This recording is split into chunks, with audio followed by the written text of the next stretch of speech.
All right, let's get right into it. We're going to break down one of the most intense, profound, philosophical duels ever written, Cormac McCarthy's play, The Sunset Limited. This thing is just a masterclass in dialogue, and we are going straight to the heart of its epic argument. And boom, right there. That's the question that kicks the whole thing off. We are dropped right into the middle of this incredibly tense room with two men, simply called Black and White, who've just met under, well, the most extreme circumstances you can imagine. So here's the setup, and it's incredibly simple but so powerful.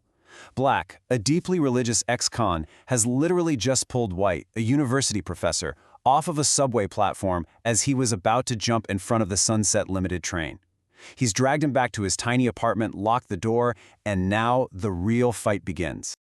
Okay, so this first part, it's all about what happens in the moments right after. The immediate physical danger might be over, but the spiritual and philosophical stakes, they could not be higher.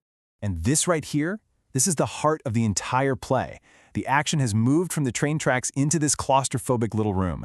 It's not about a physical leap anymore, it's about a war of ideas, a war of worldviews. Can faith really save a man who has devoted his entire life to intellect, only to find it completely and utterly empty? All right, now we are getting to the real core of it, this fundamental, head-on collision between these two men. This is a battle over where truth even comes from, what gives life meaning, or if it has any meaning at all. This just lays it all out so clearly. On one side, you have White, the professor. For him, value is in human creation. It's in books, art, music, the power of the mind. But, and this is key, he says for him, that world is largely gone. Then you have Black. His truth is way simpler, way more absolute. If it doesn't have what he calls the lingering scent of divinity, he just doesn't care. He doesn't think Jesus is in the room with them, he knows it. It's a clash between a truth you think about and a truth you feel. And this is just a brilliant way to show their divide, using books of all things. White, the professor, sees everything from War and Peace to the Holy Bible as just stories, things people made up. But Black cuts right through that.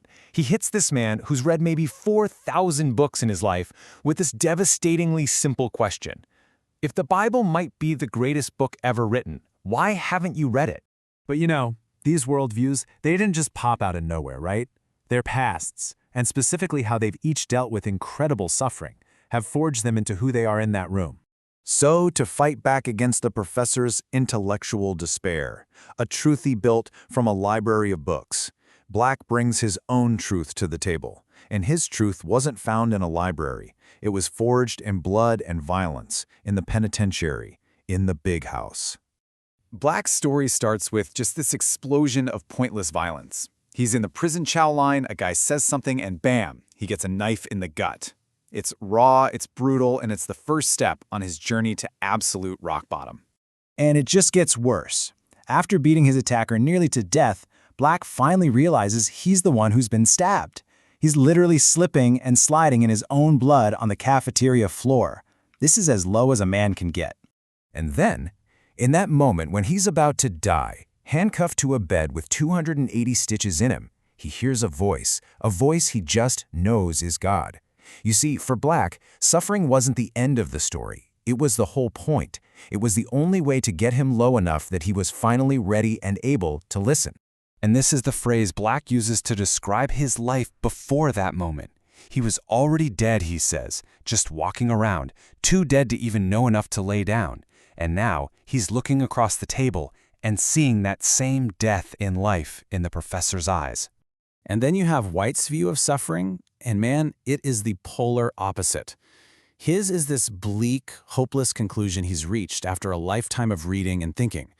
For him, there's no grace in pain. There's no salvation.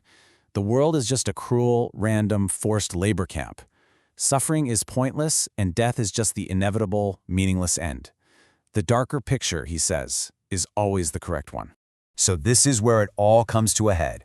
We've reached the climax. The debate has hit a wall, an impasse between two truths that just cannot coexist. Remember this number? 4,000. That's the life's work of the professor. A lifetime spent absorbing human intellect, human culture, human reason, all contained in about 4,000 books. And then Black hits him with this calculation. 40,000, the number of times the professor has probably silently cursed a stranger on the subway. A different kind of life's work, right? a lifetime spent quietly, consistently rejecting his fellow human beings. So Black realizes, the arguments about God and the Bible, they're not working. So he makes one last desperate play. He stops trying to save White's soul with theology and starts trying to save his life with just simple human connection. And this is it. This is his entire belief system boiled down to its essence. It's not a suggestion, it's not a nice idea. To him, it's a law of the universe. You either choose connection, you choose fellowship, or you choose nothing. Annihilation. And what's so crushing is that White doesn't even try to argue. He doesn't offer some grand philosophical counterpoint. No, he admits to the fundamental truth of who he is. And there it is, the knockout blow, the unbridgeable gulf.